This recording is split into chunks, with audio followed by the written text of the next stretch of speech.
നേത്ര സംരക്ഷണത്തിന് നമ്മുടെ Ahalya. Ahalya foundation eye hospital, കേരളത്തിൽ എല്ലായിടത്തും. ഭിന്നശേഷി കുട്ടികൾക്കുള്ള സ്കോളർഷിപ്പ് നിഷേധിച്ചതിനെതിരെ പായിപ്പട പഞ്ചായത്തിൽ പ്രതിഷേധം സംഘടിപ്പിച്ചു.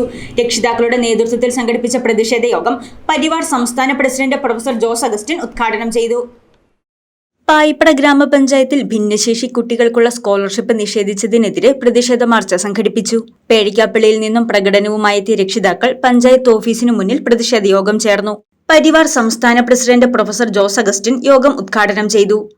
അപ്പോൾ സ്കോളർഷിപ്പ് തുക പദ്ധതി വിധത്തിൽ നിന്ന് മാറ്റിവെക്കുമ്പോൾ നമ്മുടെ പ്ലാൻ ഫണ്ടിൽ നിന്നാണ് മാറ്റിവെക്കുന്നത്, പദ്ധതി വിധത്തിൽ നിന്ന് മാറ്റിവെക്കേണ്ടത്. അപ്പോൾ അതിനായിട്ട് അവർ ജില്ലാ പ്ലാനിംഗ് ഓഫീസിൽ കൊടുത്ത് സബ്മിറ്റ് ചെയ്ത അവരുടെ പ്രപ്പോസലിൽ പ്ലാൻ പദ്ധതിയിൽ നിന്ന് പൈസ മാറ്റിവെക്കാനല്ല അവർ കൊടുത്തതെന്നുള്ളതാണ് ഞാൻ അറിഞ്ഞത്. അത് CFC ഗ്രാൻറ്റിൽ നിന്നാണ് പൈസ മാറ്റിവെക്കാൻ വേണ്ടി അവർ ഇങ്ങനെ നിർദ്ദേശം കൊടുത്ത്. CFC ഗ്രാൻഡ് എന്ന് പറഞ്ഞാൽ 15ാം ധനകാര്യ കമ്മീഷൻ മുതൽ ബ്ലോക്ക് പഞ്ചായത്തുകൾക്കും ജില്ലാ പഞ്ചായത്തുകൾക്കും CFC ഗ്രാൻറ്റ് കിട്ടാൻ തുടങ്ങി. അത് പല ഹെഡിലായിട്ട് നമുക്ക് അതിൻ്റെ പൈസ എടുക്കാം. അതിൽ നമുക്ക് 50% നമുക്ക് ഈ ഉൽപ്പാദനപ്രദമായ കാര്യങ്ങൾക്കും ബാക്കിയുള്ളത് മറ്റ് വകുപ്പിൽ നമുക്ക് മാറ്റിയെടുക്കാം. അത് വ്യത്യസ്തമായ ഹെഡിൽ നമുക്ക് മാറ്റിയെടുക്കാം.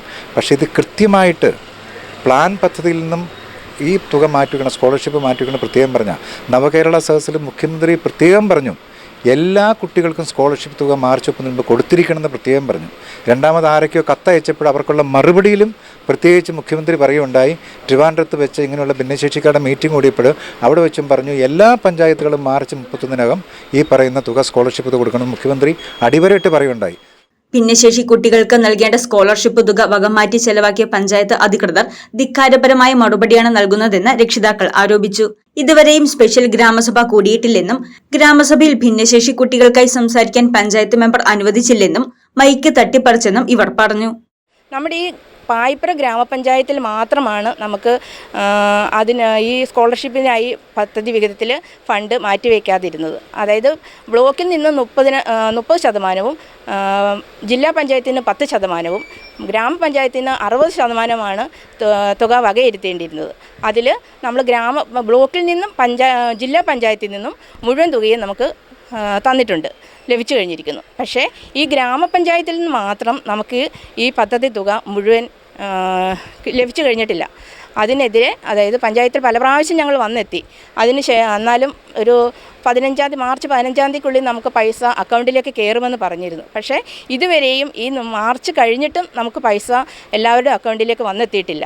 അപ്പോൾ അത് ചോദിക്കാൻ വന്ന രക്ഷിതാക്കളോട് വളരെ മോശമായ രീതിയിൽ അവർ പെരുമാറി.